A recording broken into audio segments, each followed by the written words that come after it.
دنیا کی فلاح، یعنی حکومت کا کیا فریضہ ہے اسلامی کہ وہ اپنے ملک کے باشندوں کے لیے فلاحی ریاست بنائیں، دنیا کی فلاح۔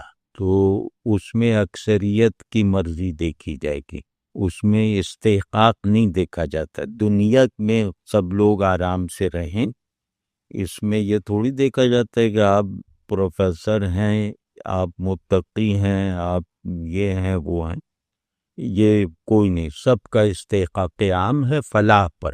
تو اس فلاح کا ایجنٹ وہ لوگ منتخب کر سکتے ہیں۔ آپ اپنے زمانے کے عرف سے نہیں لڑ سکتے اگر وہ عرف عالمگیر ہو۔